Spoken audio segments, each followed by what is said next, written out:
Hello, everyone. Welcome back to the RationalInvestor.co's Daily Brief. Dun, dun, dun. Joshua says, well, there we go. I think we are. I'm not selling VIP attendance. I'm sure some of us in the community be like, hey, maybe there's like a revenue stream we can generate just for people in the Hangouts. I see you guys over on YouTube. I know. You guys affectionately call it the kids table, but I think it's just as important as everybody else. But anyway, great to see everybody in the hangout, in the lounge, on the YouTube page, ready for another exciting day of chatting and trading in the market. And it's really nice to see we're getting a little bit of lift in the market here after a couple months of just shit. And it's really nice to wake up in the morning and see people banging out doubles right, left, and center. That's exactly what we're supposed to be doing here. And it's great to see people are executing on their plans. In fact, look at there. Just a moment ago, Bill says, I got my fill on PTOY. So way to go, Bill.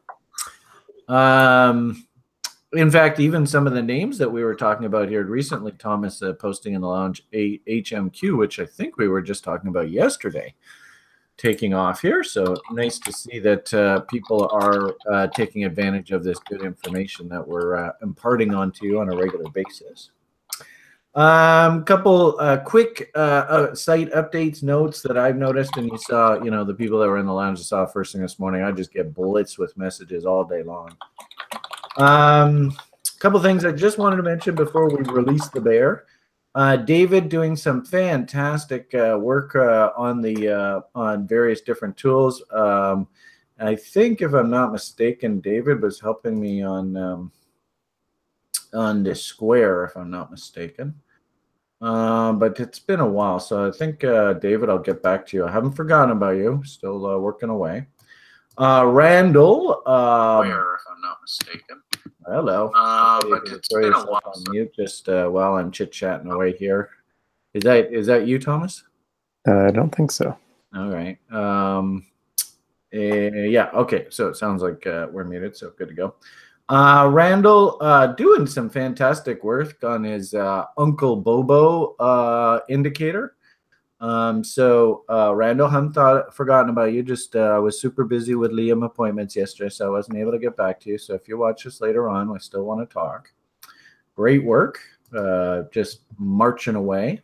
And if anything, that also brings up a point. I think what we need to do is create, maybe on the library page, create a nice little script, a library. We do have a small one here, script library. If you have scripts and you'd like the community to consider using them, input whatever, just PM me and I'll try and dump them into this, and you can play with those scripts. So just remember that's working away there. Benjamin, just a fucking rock star with his scripts, and as I said just a moment ago, Randall here stepping it up with his scripts. So very, very impressed with the incredible coding work you guys are doing. Well, I just wanted to make quick reference to that. I think Randall's Bugra. Yeah.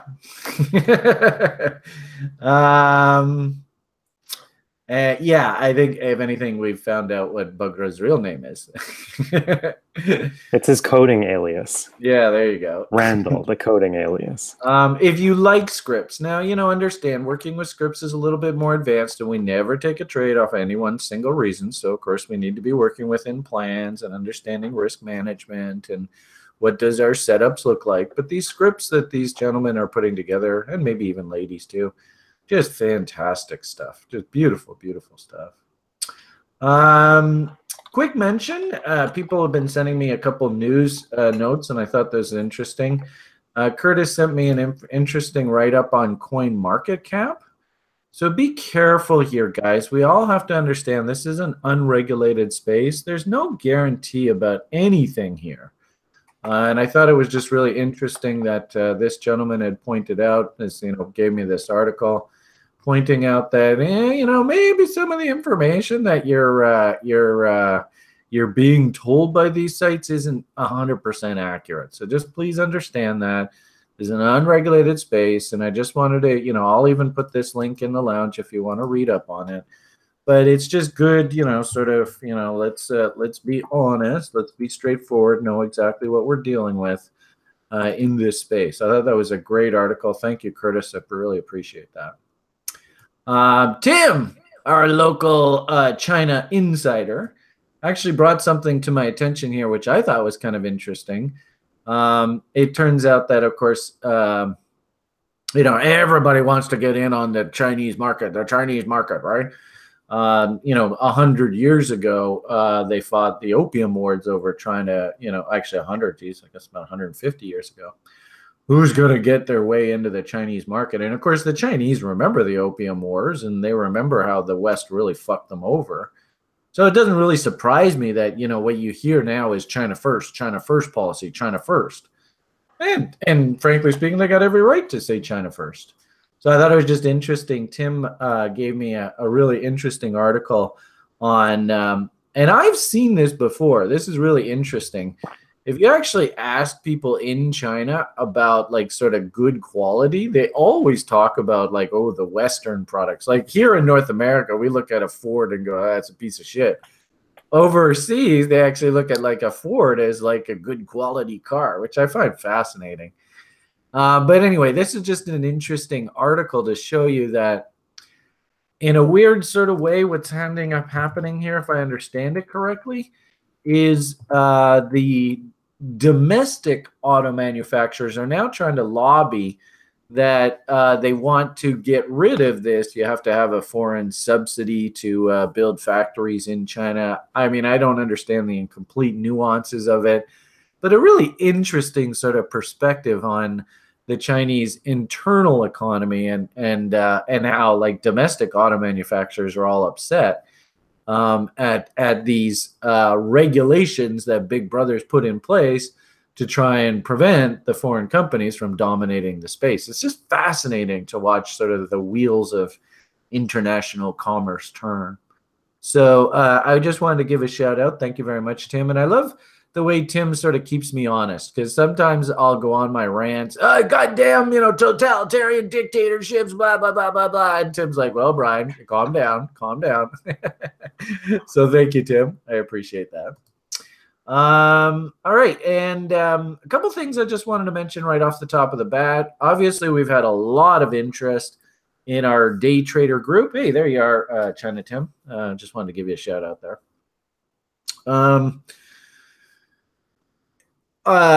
Someone had asked me, well, Brian, you know, I see that you have like the journal for like, you know, little old lady and investing, and what would be the difference in journaling day trading setups? Well, there really isn't.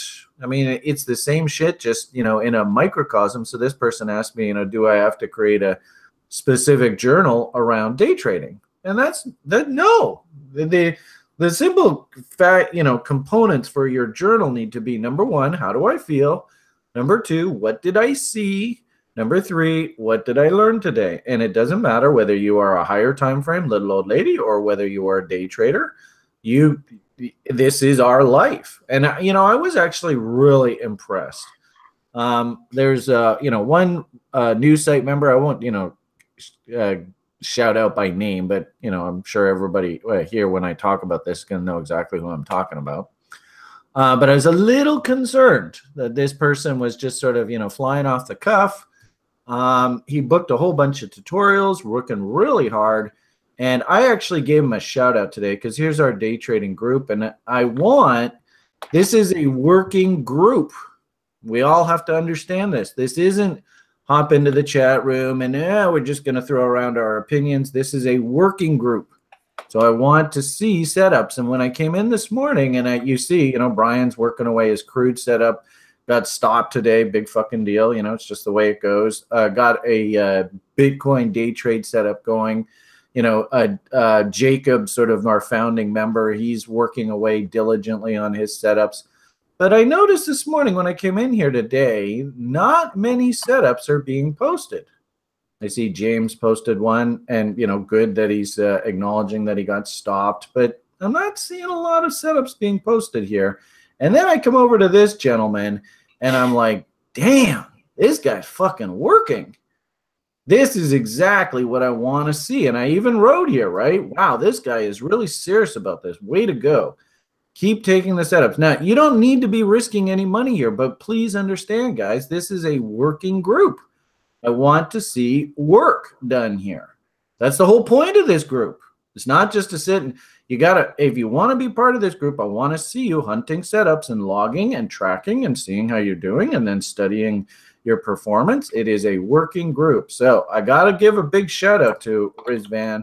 He is fucking bringing it. And I'm very impressed with the hard work that you're putting in there, dude. So keep on keeping on. Very impressed. And if I start, I've had a lot of people asking, can I join this group? Can I join this group? But I don't see a lot of people. I see a number of people, and that's good. Number of people are getting to work and, starting to set things up. You can be paper trading. You don't have to be risking real money. The point here is this is a working group where we're working and we're learning from our mistakes, from our failed trades, whatever. We are working. So if I see a lot of people coming into the group, but I don't see you actually noting your name down, and I don't see you actually taking setups, I might actually just ask you to leave the group. And I'm that serious about this, guys. Okay, so I just wanted to make a reference to that, and I was very impressed with the hard work that gentleman's putting in.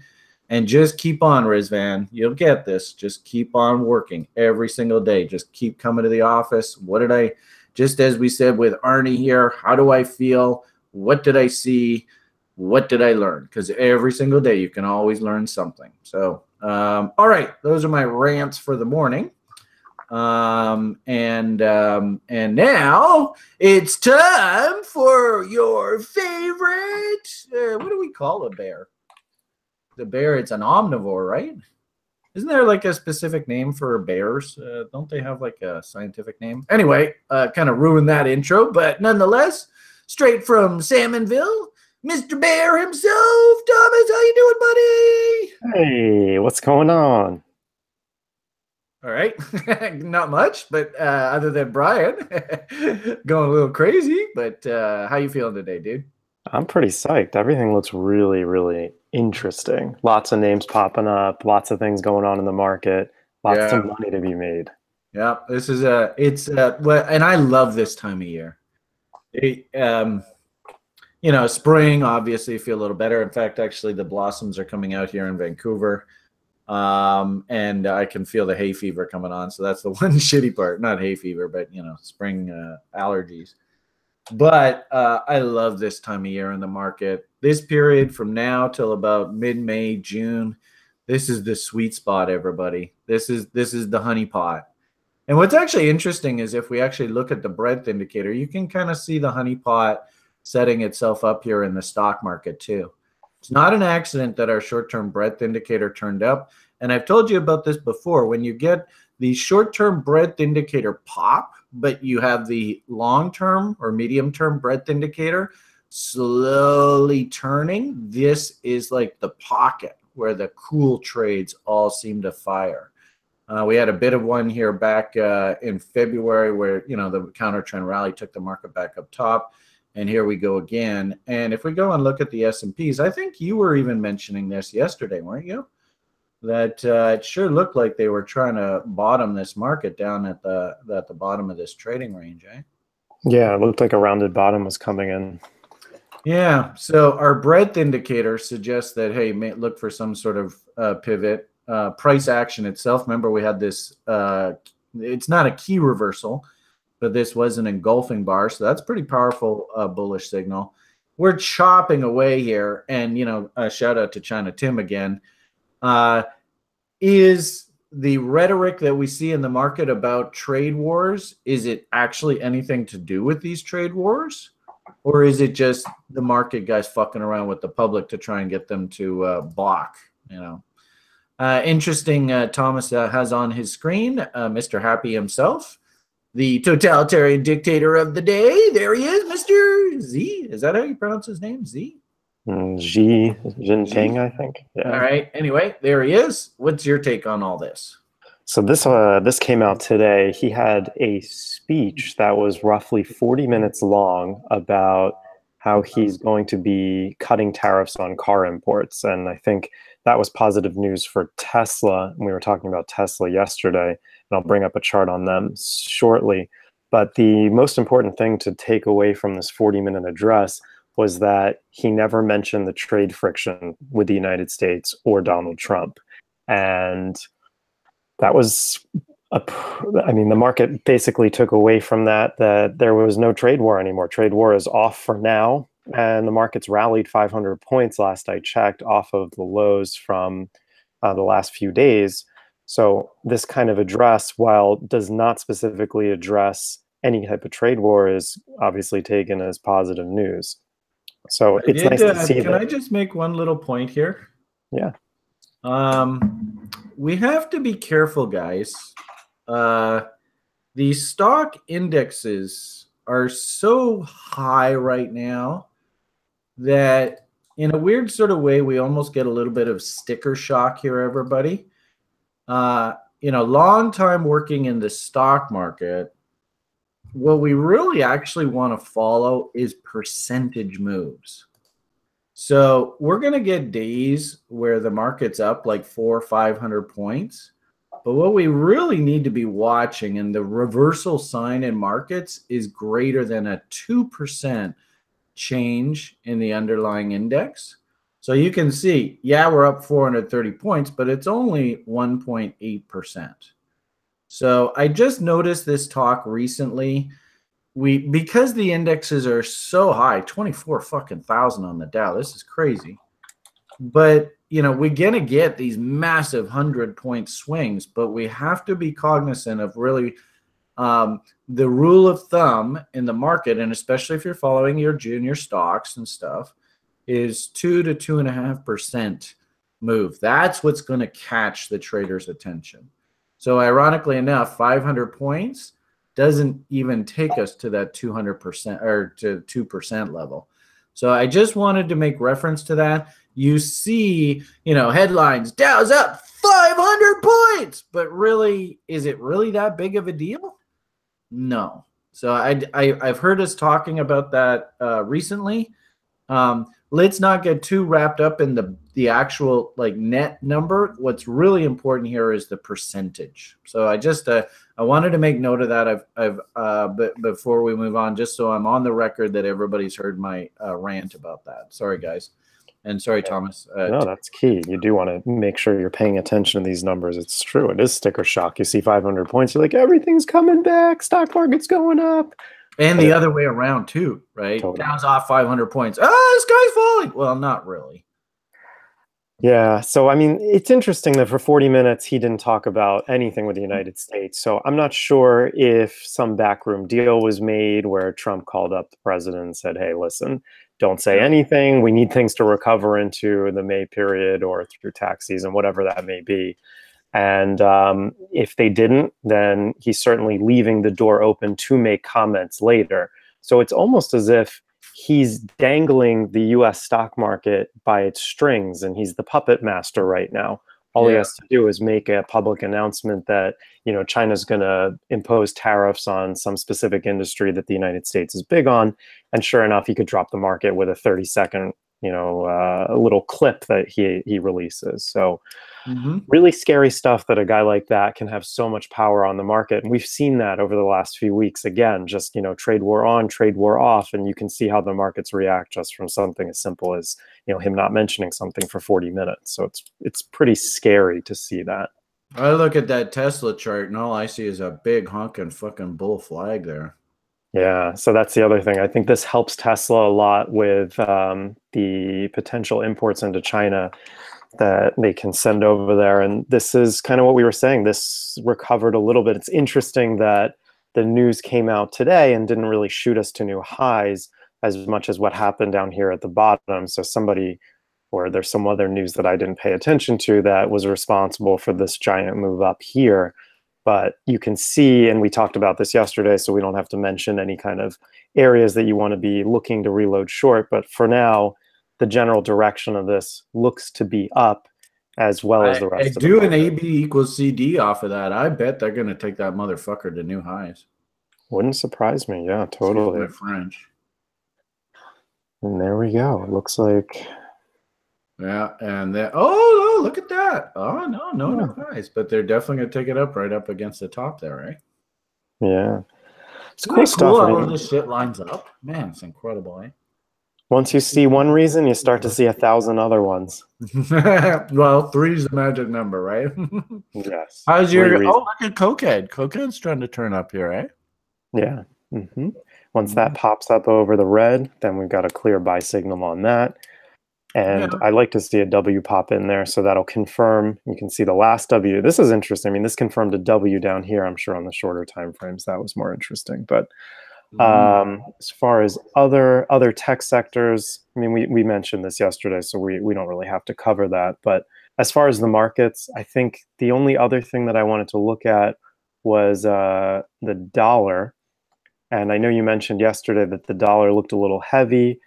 To me, it's still range bound, right? We're still stuck between this high and this low, and it hasn't really done anything. So we can't get bullish or bearish on gold until this range resolves here. Yeah. If anything, it kind of looks like a narrow sideways channel now.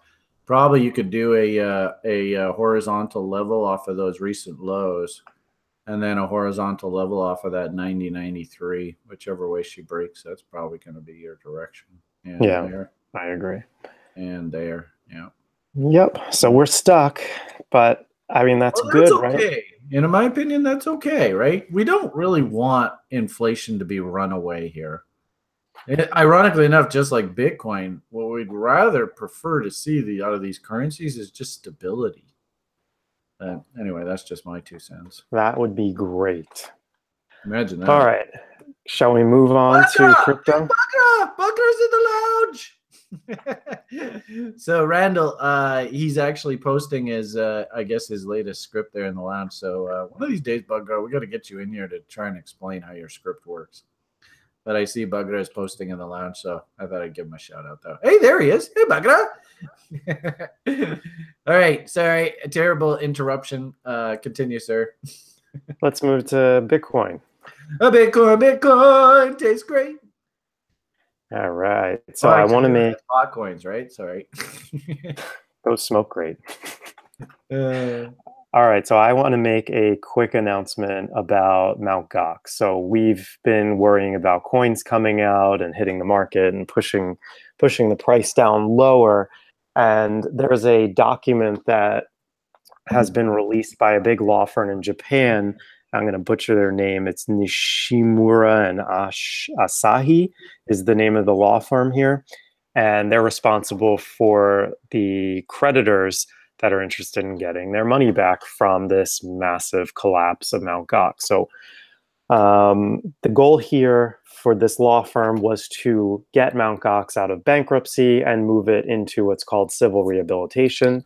And what that means is that any creditors that had Bitcoin on Mt. Gox under the current bankruptcy proceedings would only get their Bitcoin paid out to them at a pegged rate of $483 per Bitcoin. And it's interesting that this document doesn't have the exact number, but essentially if you had 100 Bitcoins, you're only going to be paid out, $48,000. So that kind of sucks, right? So the whole point of civil rehabilitation is to switch out of the bankruptcy proceedings so that the creditors get at least a larger portion of not only their Bitcoins, but hopefully a higher peg to whatever the price of Bitcoin is as determined by the court.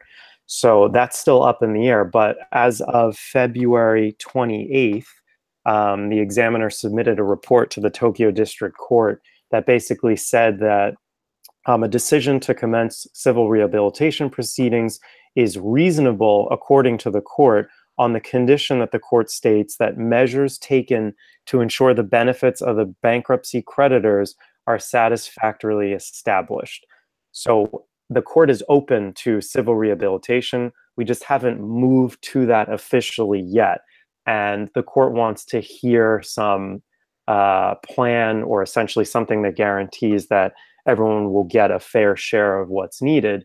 So the law firm has a ton of clients, and they've partnered with another movement that I think it's not Mt. Gox Legal, but there's another movement, I forget the name of it now.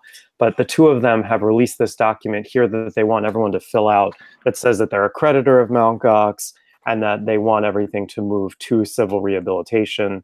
And the document that they released, I don't like the wording of it. I switched it up. Just full disclosure, obviously I have skin in the game here. I'm a creditor of Mt. Gox as well.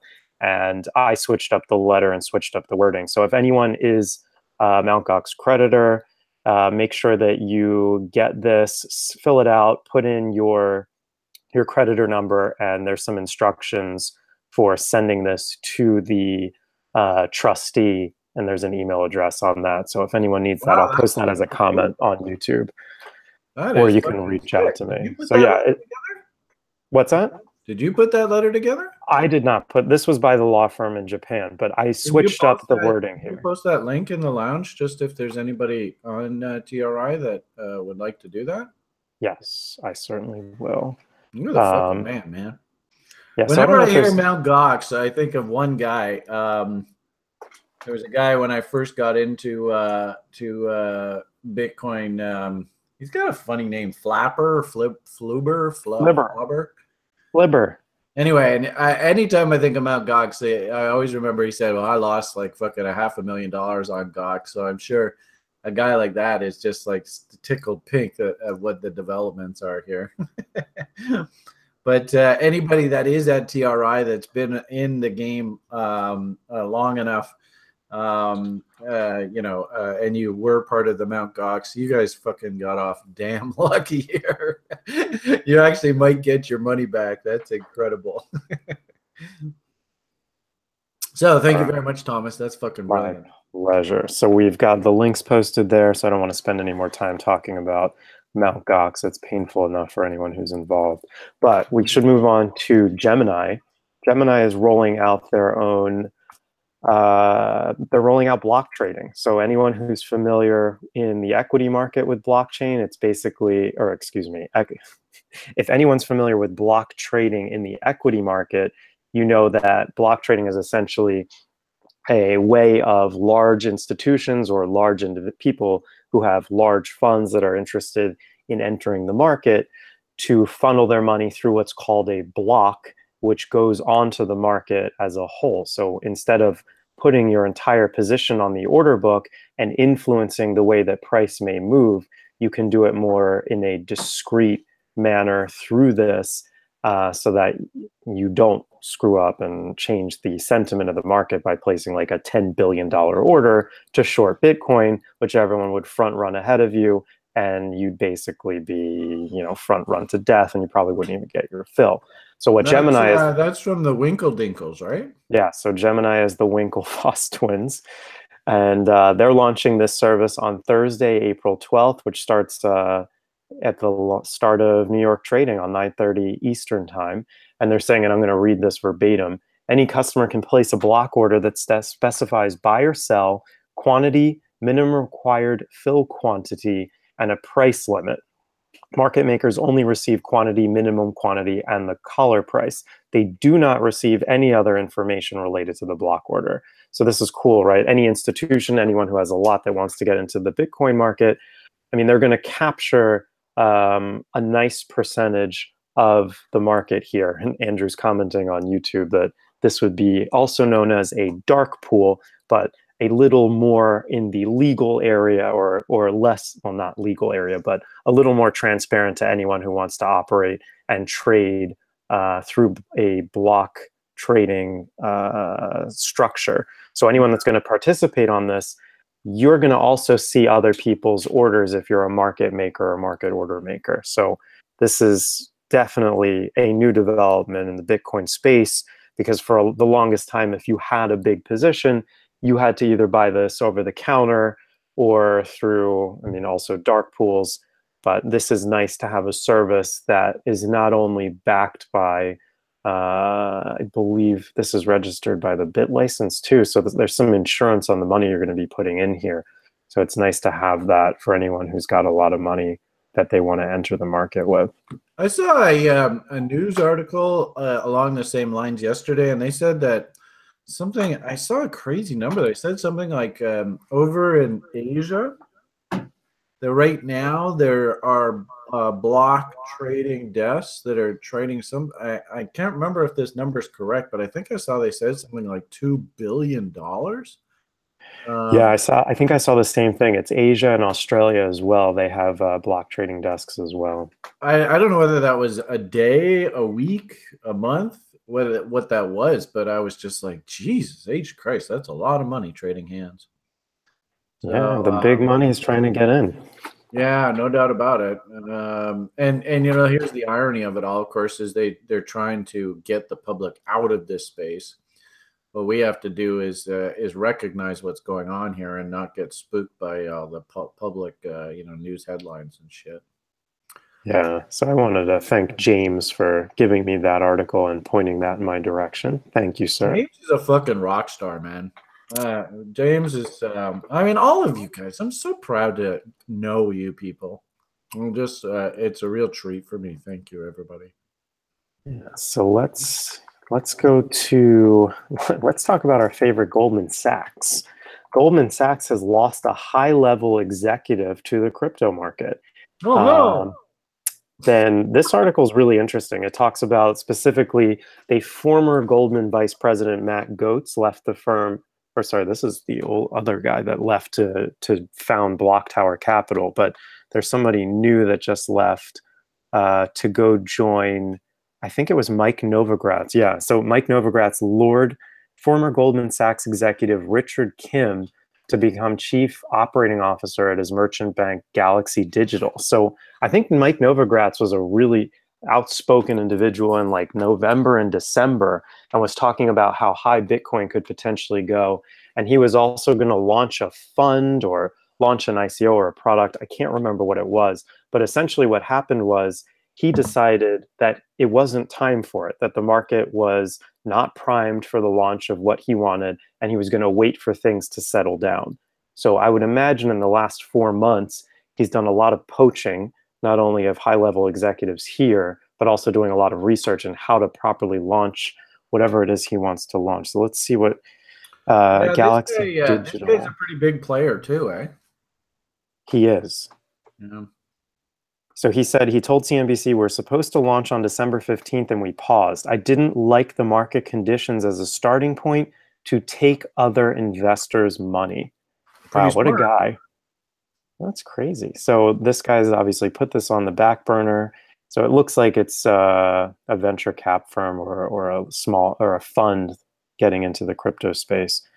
So this is what's happening. You know, these executives that work on Wall Street, they're seeing the potential for not only bigger gains in the crypto market, but they're seeing a market that's so young and immature that it's exciting to them, because for the longest while, they're all sharks in this swimming pool, and they're fighting for the little fishes, which is the retail market, and they're bored. And now they see this and it's like fresh meat, and they all want to jump into this. And I could see a whole lot of Wall Street executives wanting to jump into this. I mean, just to name one off the bat, JP Morgan had Amber Bardot, who was heading the development of their own private blockchain product. And she, I think it was a couple weeks ago, basically said, I'm going to go start my own thing. I don't want to be working for JP Morgan anymore. So she left. Yeah. I don't know if anyone's familiar with her, but she's a brilliant young woman. She does a lot of conference speaking. This is definitely not her. She's wearing a bikini, right? Yeah. I think I have a couple notes that I see people talking about in the lounge before we move on. I just want to make mention to them. Any is pointing out, and if you don't know Any is a fucking crypto monster. He owns like every single coin out there. He's pointing out that Cryptopia seems to have caught the Trex bug, and is getting into the order canceling business. So let's all be mindful of Cryptopia open orders now, maybe I don't even know if Cryptopia has APIs that we can run scripts off of to renew those orders. But thank you, Innie, for that heads up.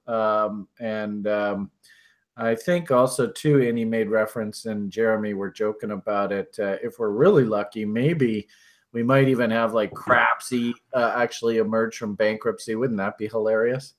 I think they have to find that guy buried in China somewhere. He's gone really far away because I think there's a price on his head. I bet. No, literally, there is a price on his head. Mint Pal is another disaster. Maybe we'll have something come out of that. Who knows? So just a couple notes that I see people mentioning in the lounge. I wanted to just mention before we moved on. So thank you, Innie, and thank you, Jeremy, for posting those ideas. And of course, I see again more people popping off doubles here in the lounge. Ian's reporting some great fills. He had a really sick trade on OneCoin yesterday. So it's just great to see all of the hard work that we're putting in, being patient and disciplined, waiting for bottoms, and buying against lows is starting to pay off. And yeah, what a big surprise. Wall Street and all of the fat cats are finally perking up to the notion that there's some serious money to be made in this space. So. All right, where do we want to go next, sir? What do you got here? Most influential in blockchain 2017, Amber Baldet. Baldet. Yeah, I think I mispronounced her name before, so I just wanted to make sure I got that right. So anyone that's interested in her, you can go look her up. She's left JP Morgan now. She has some fantastic talks on YouTube. Really, really bright individual. So check her out for sure. The next thing that I wanted to move on to was about, this is kind of old news about Bitfinex adding new ERC20 tokens. They added 12 new ones that are tradable, including Bank to the Future. Here's the whole list: Request Network, Raiden, Loopring. So this will bring an estimated $12 billion, I think, to their market cap. Jeez. That they control here. So and where is Phoenix officially made its move? Well, they were going to go to Switzerland they're still, or something, weren't they? No, I think it was, I think they were trying to move elsewhere, but they're still Hong Kong based. They haven't officially made the move yet. So lots of new tokens, including Medical Chain is another one that was cool, Wax, Odom. And then the article talks about this coin called DAI, D-A-I, which they say is a notable addition, which they say is an Ethereum-built stablecoin, which would compete directly with Tether. And, it's interesting that Bitfinex, which also, obviously is a major user of Tether and arguably is the creator of Tether here, they're launching another stablecoin, which is strange, or not launching, but at least listing it.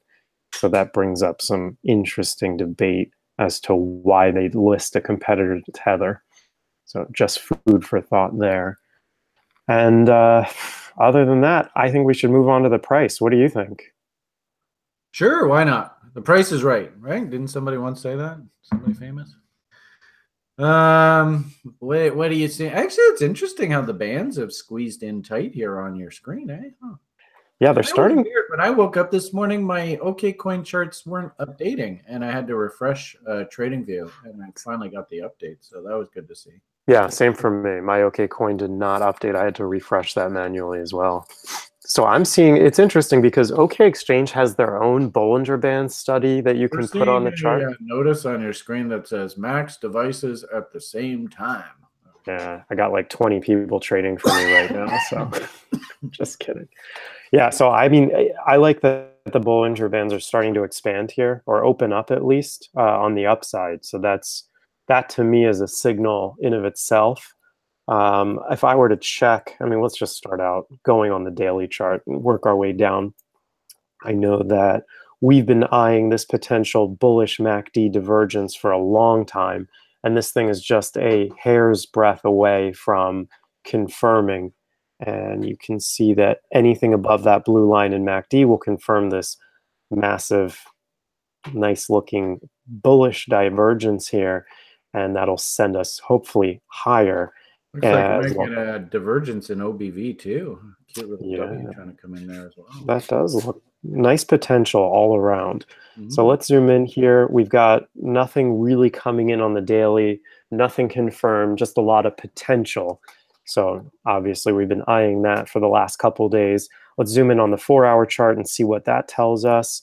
We have still the same potential coming in. This bullish divergence has played out, as well as this bearish divergence. And now we're trying to set up some new market state for us to take advantage of here. The 4-hour chart, in terms of market structure, if you zoom in, it almost looks like it's made this little W here. Let's make this a little more visible. And sure enough, it looks like we have a W here on the 4-hour. So we got to, we've got our first signal here that's pretty positive. We're coming up against the 13 EMA. So that's going to provide a little bit of resistance going higher. And let's go on to the 1-hour and see what's going on there. Do we have any divergences or anything to work with for a trade? And sure enough, we've got this wonky looking bullish divergence that's come in, and arguably that's already played out. I don't like to see a lot of the histogram kind of looking like this without going and dipping back below the 0 line. So in my opinion, this might be a little bit early for the breakout, but sure, could we go higher? Of course, but wait for your signals. This W looks like it's very ready to confirm. You can see on the hourly that this candle here, if this can close positively, we're even more close to a breakout, at least from the hourly standpoint. But it looks like we got to go up and kiss your 200 period moving average there, eh? Yeah, what I should do is probably draw some reload zones. I mean, you can see that this reload zone here performed beautifully, 78.6. The tail went into 88.6. So that was your buying window for this coming move. Let's take a look and see. I would assume that that 200 period moving average is going to correspond to Mountain Man, or 61.8.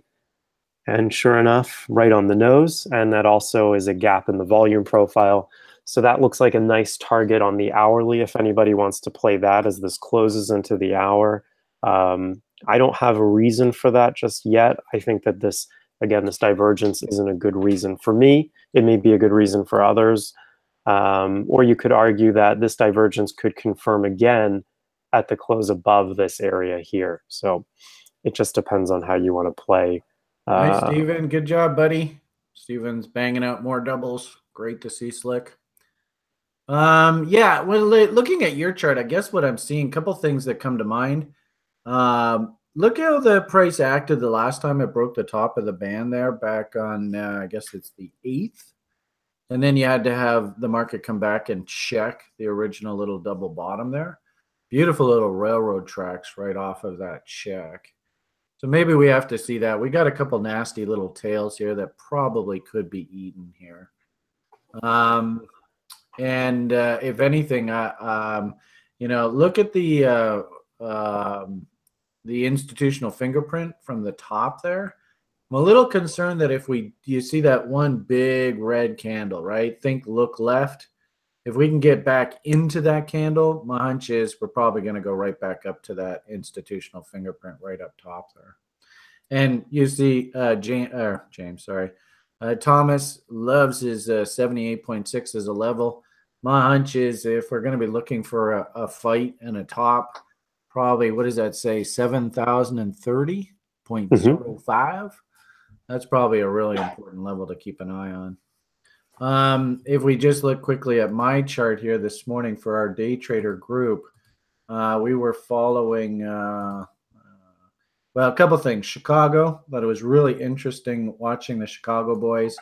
First thing this morning, we talked about this nasty engulfing candle out of Chicago yesterday. Smacked her right down, and it was interesting because even I don't know whether we talked about it in the daily brief, but considering that the gap is down to here, they had painted all these lows yesterday morning, and I seem to remember saying that, geez, this looks awfully trappy. And you can see the Chicago boys broke all these people's hearts, came down. I don't know whether we can actually officially say this gap has been filled in. I don't think we can. Notice that they launched the market right back up higher. And I was worried this morning when I woke up. I was like, uh-oh, 1 highs, 2 highs. You can see they dumped it against the 25. If we did a trend line off of those lows, that set up this pivot. Then we got third high, and this morning I was just like, uh-oh, this looks like trouble. But the good part about what happened here, and it's interesting listening to Thomas, if we actually flip this over to 38.2 and start thinking Ray's barbecue, we noticed that the rally came basically back to 38.2. Have we resolved this now to the upside, the bullish side? I don't know. But, for our day trader group, where the hell's that chart? I did, notice that these double bottoms produced, there's some nice talk, produced nice, and this is off of the OK coin after I updated my chart. It did produce a nice little W action off of the 50 line, and we all know, the resolution of the 50 line, how important that is. So I can understand the logic of the market moving up here. I think it makes sense to me. And of course, as Thomas was pointing out, big old hole on the profile right up here. And, look left, right? If they can get the market, which they have, into this one candle, holy Jesus. I mean, really, there isn't a heck of a lot of resistance. We could go zipping right up here. My hunch is we're probably going to play along this trend line here. So short-term sort of targets, I'm kind of thinking we should probably run into resistance up here. And, of course, that's the top of value as well. And then I wanted to show you guys, where the hell is it? Hope I didn't lose it. Oh, here we are. So this was the setup that I actually posted in our day trader group this morning. As Thomas says, there's your 78.6. Super sharp traders hunting setups off of here. And, hats off to anybody who's like, well, Brian, that's a 78.6. And if I'm not mistaken, I think this was a Jesse James as well. This dump down here was on single ticks.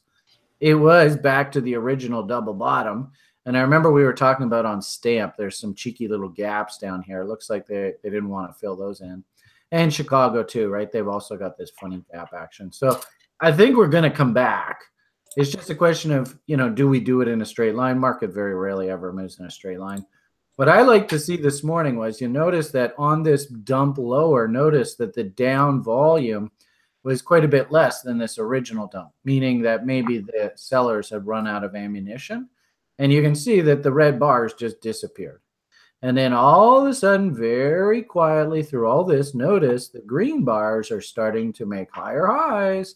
And on this breakout through this double bottom within a double bottom, we got a nice little volume surge. And interestingly enough, if we actually look at OBV, and this is what I sort of saw on Thomas's screen earlier, is my goodness, that's actually a W in the OBV, and actually a very powerful move here.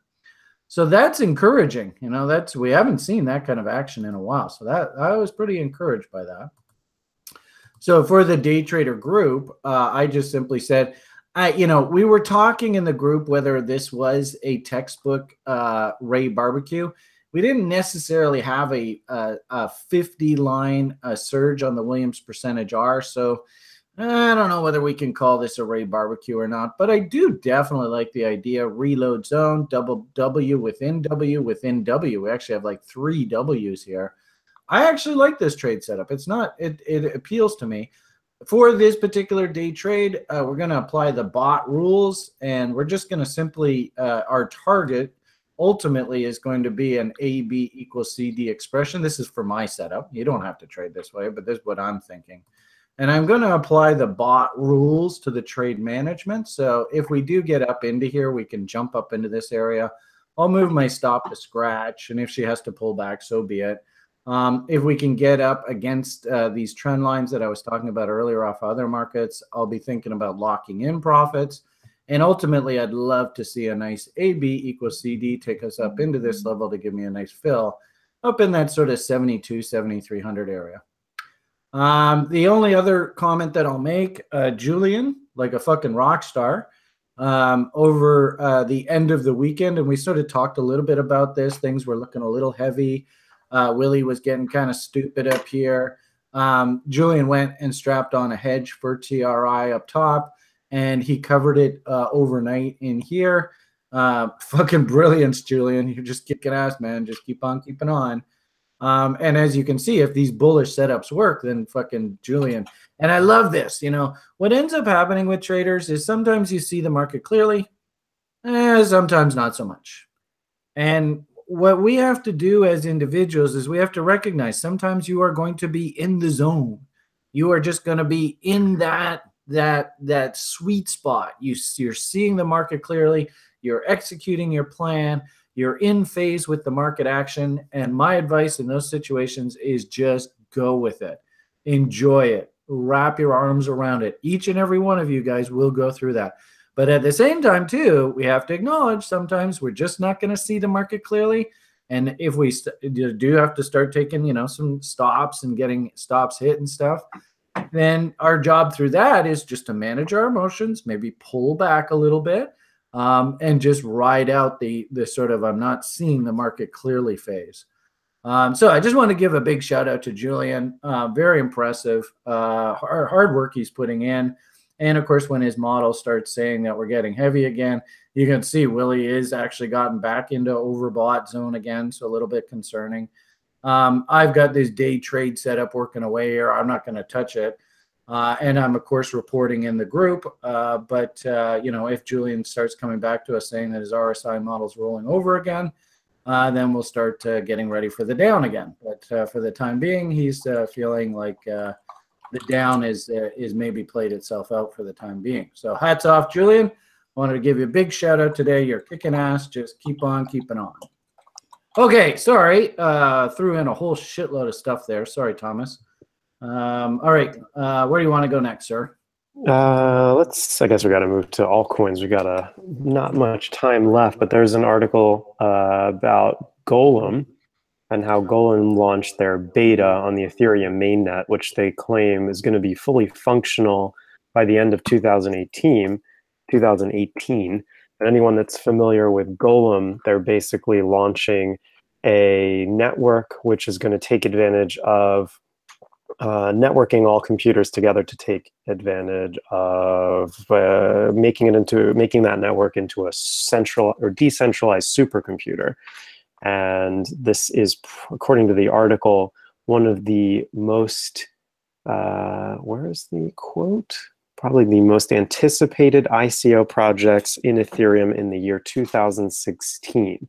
So it's designed to work as a global supercomputer, which is a combination of multiple computers across the globe working under a single network. So this is going to be something that they're either going to use for AI or for rendering CGI. It's pretty much, I think, in my opinion, could be used for anything if you want to use this kind of network. So you can take a look at Golem here, and this thing is taken off already. So we're about 2 days late to the party. If you wanted to get in on the break of the neckline here, you could have set your bid probably at the wick of this area here, and you probably, I think you might have gotten your fill on today's candle action. Yeah, there you go. So today's action would have gotten you a fill in this area. This is, of course, the smaller W, and this is the larger W of the whole range. You can see one big W and then the smaller one inside, and this took off without you. So unless you are accumulating in this area, which, let's see, according to our fib retracements, was probably in a 78.6 or so area, and sure enough, we were just shy of 70. Oh, no. Yeah, we were under 78.6, just shy of 88.6. So this was a great trade location. And sure enough, we've got massive buy volume coming in. And looks like the 200 period moving average was behaving as resistance here, but sure enough, the candle body action is below that, whereas the wicks are above. So this could be a good name to be adding back below this area. And yeah, you know what setup that is? I think I posted it in the lounge. I don't know whether I tweeted it, but I think I tweeted it out yesterday. And you know, Brian, having so much fun. I actually tweeted out. Let's see if I can show you guys. I tweeted out this. I think this was it. Yeah, it is. How can we put this over here? Over there. Who's that guy? Does anybody know who that guy is? And I think he's in the lounge here today. So yeah, if you don't feel as though you missed the boat here, right? The cool part about this is these trades are setting up for us. And also too, we could have done a Joshua trade as well, work your bid right at the gap there too. So I'm starting to see lots of this stuff starting to come back into the market. So fantastic stuff. The only problem for a guy like me is my average cost is up around 4,500 on this damn thing. If you look at if you zoom out there, I mean, this thing has come down an awfully long way, and I was just sort of nibbling the whole way down. Not quite sure what's happened to Thomas's chart. Let's see if I can show you on mine.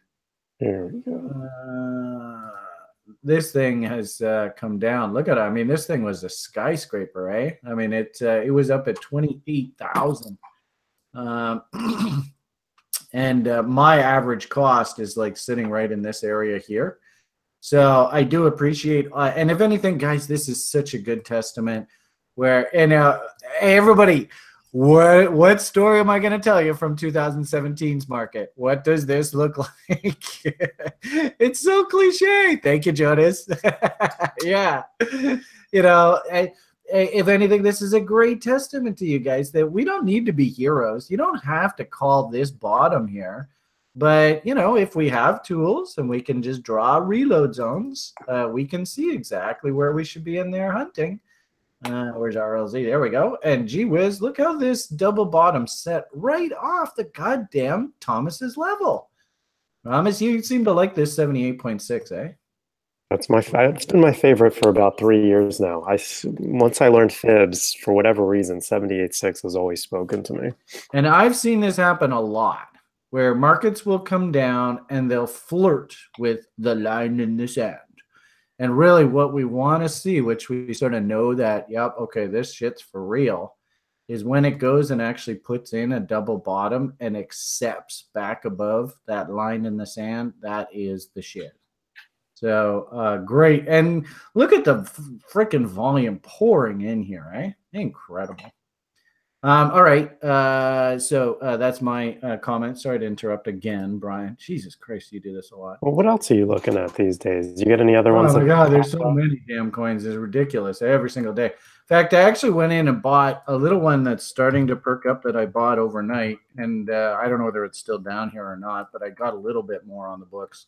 Look at that chart. Fuck me. Everybody see that chart?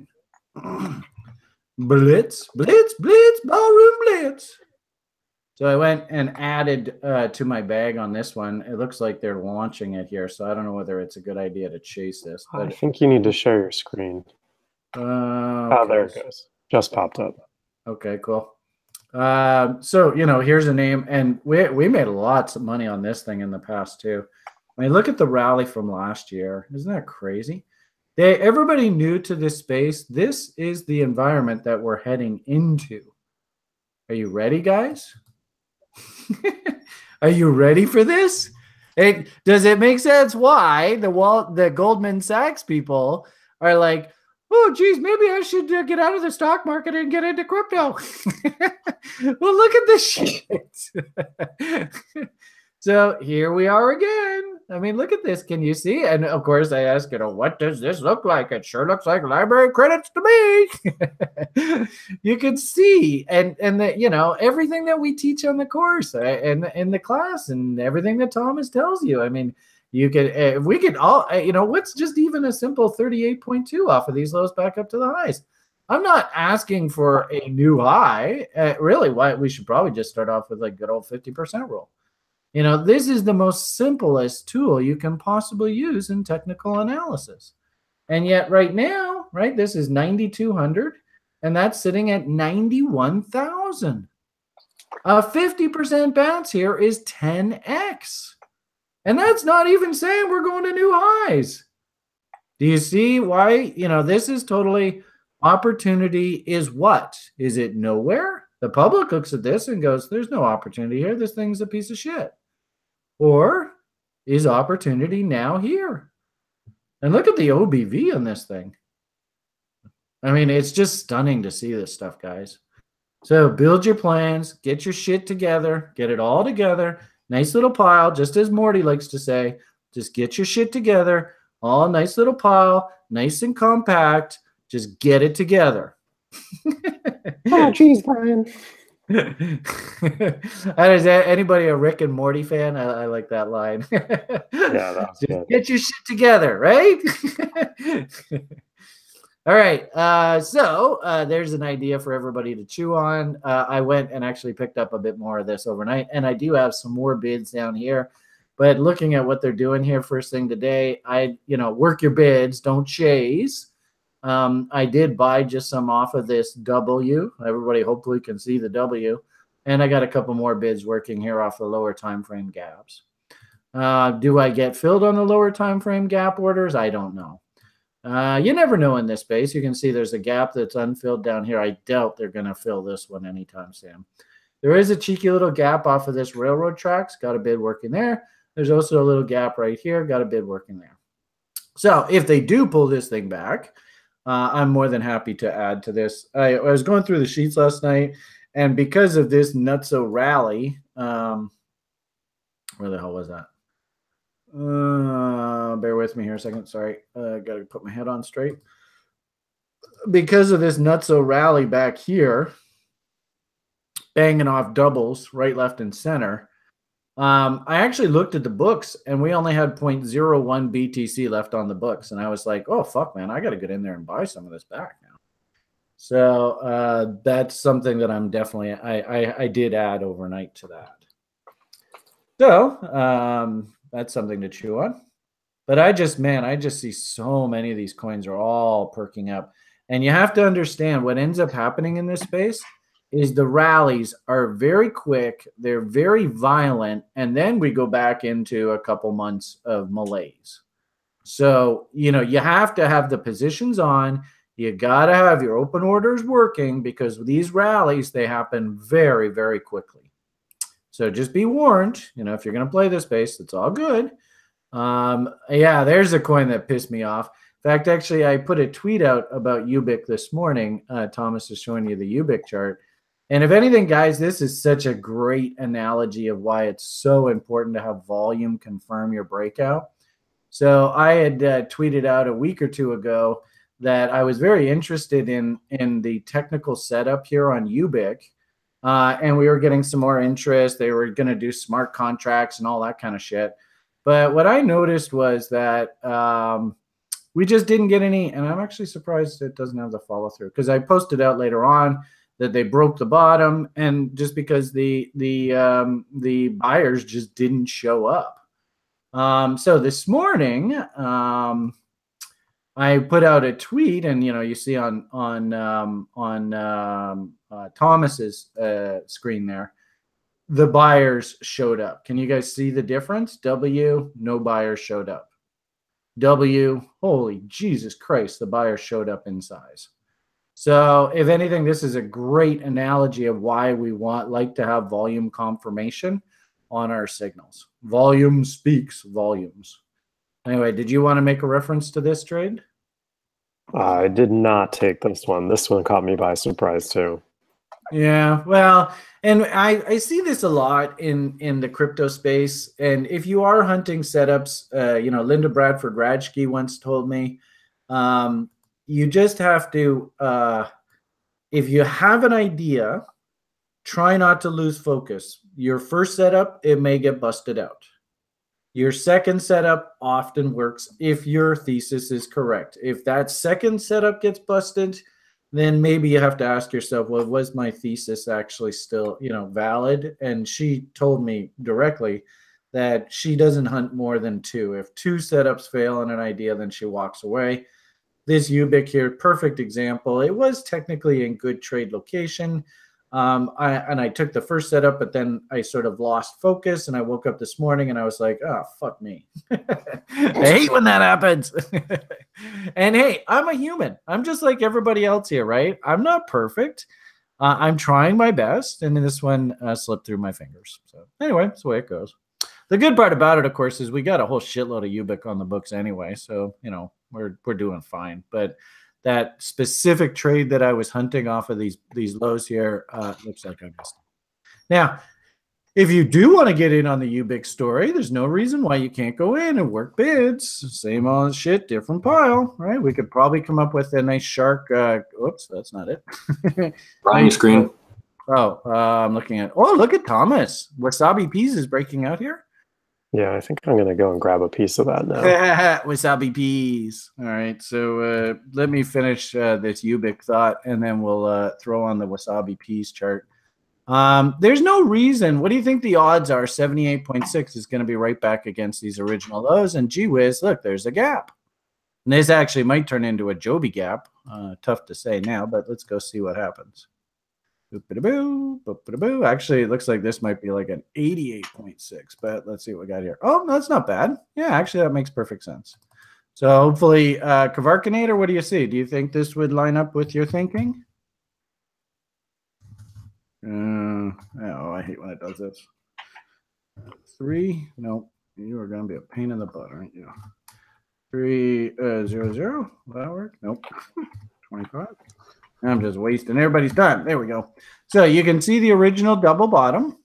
There is 78.6, and I've just eyeballed this. I don't know whether it's too accurate.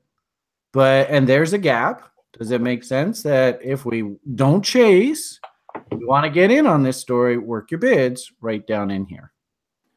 You just got a double. Way to go, dude. Way to go. So Kavarkinator might just go back and buy in his coins that he sold on any dip right back down into this zone. So, don't feel as though you missed the boat, right? Just, we got to stay focused. So let's hear the spiel about Wasabi Peas. Has there been any new FA on Wasabi Peas? I don't think there's any new FA. I just think that we're getting a nice W coming in here. Put on the line chart. We've got 1 W, 2 Ws, I mean, arguably 3 Ws here. It's just looks like it's ready to me. OBV hasn't quite made that W here. Bracket's trying to break out there, though, eh? Yeah, Cokehead's looking a little excited. I just, I don't mind the trade location. I don't think it's a bad idea to add a little piece here. I'm going to do a little nibbling. Yeah, cool. So, yeah, why not? It's that time of year, folks. We just went through shit. Like everybody, Axel, you just went through the level 1 program. Do you now know what a bear market looks like and how they clean markets up? You should have this skill for the rest of your life, dude. Yes. Good. Thomas was and can we get some Barry White here, Thomas? Can you give me a bit of Barry White? Say hi to us. Come on. I'm talking about our UK Thomas. You can hear me. There he is. How you doing, sir? I'm not bad. Good. So what do you think? Did you get a pretty good lesson over the past 2 or 3 months? Because Thomas just finished our level 1 program last fall. Yeah, I got very big lessons too. Yeah, it was worthwhile. So good. All right. Do you think you weathered the bear? Just about. Good. All right. So, I'm always thinking about you guys, and especially new people that have just taken the education programs. This is a steep learning curve for you guys, so I'm worried that you don't. Yeah, I hope we all got a really, really good lesson in patience and discipline, because man, the market just taught us a bunch of information here over the past few months. And of course, the public, they've just gotten destroyed, eh? So, okay. So Wasabi Peas is back on, and actually be interesting to put on your Bollinger Bands on there. What are the bands saying now? They might have even squeezed even tighter. Oh no, they're still sitting there. Yeah, I think I gotta wait for that Bollinger Band breakout for me. But we'll see what happens. Only time will tell. There's just so many names that are putting in bottoms. I see that and I saw a bunch of people were posting that XEL popped and gave them a whole bunch of profits here today. So great to hear that people are knocking the cover off the ball. Look at this chart, and look at this OBV, guys. Do you see the money pouring in here? Anybody? I don't know. Maston, I don't think I've talked to you before. Mason, what do you think? Actually, Mason, you want to join our day trader group, don't you? Do you see the OBV pouring? Do you see the money pouring into this space? Now watch what happens when I do this. Do you think there's some money to be made here? Look at that freaking chart. Does everybody see who is sitting right here? You can see him. There he is, a bastard. Does anybody know who's sitting right up here? In fact, there's a nice little, you can see he's got a little pocket right there. He's just sitting there. Anybody? Joshua, our demon gap hunter, right? So the irony of it all is just as we use the gaps to the downside, you can use the gaps to the upside. And what do you think? Is there some money to be made here, peeps? I sure hope you can see this. I mean, it's almost poetry in motion. Remarkable, eh? So I appreciate that people are getting on trades off here, but guys, I got to tell you, don't sell everything. There's a lot of money still to be made on these kind of names. All right, so there's a few ideas for you guys to chew on this morning. You got anything you want to throw out to the good people? Oh, we haven't talked about pot coins. Pot coins are all jumping up here too, aren't they? Do you like to play the pot coin game, Thomas? I've got a nice collection of them. Yeah. I heard somebody saying that Candy was taken off here this morning. Let's see what he looks like. Oh, it's so pretty. It's, JoJo used to say, she'd say, oh, that's pretty princess pretty. That's just, I don't know whether I'm showing the chart. There we go. All right, can everybody see this? Now that is pretty princess pretty. And the good part about it, of course, TRIers, right? We've been talking lots about this. If you don't have some of these coins on the books, oh boy. Let's see what oh, look at him just getting ready to fucking rock this thing here. Oh, geez. It's almost cliche, eh? So there's a couple. What's THC look like this morning? Oh, I mean, look at these bottoms. Oh, they're so pretty. Hey, pretty princess pretty. So they're just sitting there, You again, how do you read that line? Is opportunity now here or is opportunity nowhere? When I look at these kind of charts, I say opportunity is now here. All right, where would you like to take us next? Actually, we've been talking for about an hour and 20 minutes, eh? So shall we call it a day? I think so. All right. Okay, so today's Tuesday, so got a few tutorials through the afternoon. So we'll be in the lounge chatting. We've got the day trader group, very active, but I want to see, this is a working group, so I want to see those setups posted. No lurkers, please. If you're not ready to be taking setups, they can be paper otherwise, and get the fuck out of the group. You don't belong there. I want to see it is a working group. I saw that Thomas has been talking away in the derivatives group. So very impressed with that hard work you guys are putting in. The RRSP group for stock people, having some great ideas thrown around in there. So all in all, I think the community is working really well together. The level oneers, get ready for your exams. Want to see you knock the cover off the ball there. Remember, San, he's told everybody 2 highest grades gets your course fees. What do they call it? Scholarship? I don't know. Bursary. So, the opportunity is there for you. Go. Somebody give me a perfect exam score. I have yet to have anybody give me a perfect exam score. So that's my challenge to all of you. 100%, and you basically get the exam funded for you. So, okay, why don't we leave it at that? I think I had a great session here with everybody. Thomas, always bringing it. It's such a treat, a pleasure to do this every day with all you guys. PMA for the win. Let's go out and have some fun in the markets. Let's go make some money from trading, and let's all help each other get bigger, stronger, faster, and better. All right, everybody, all the best, and bye for now.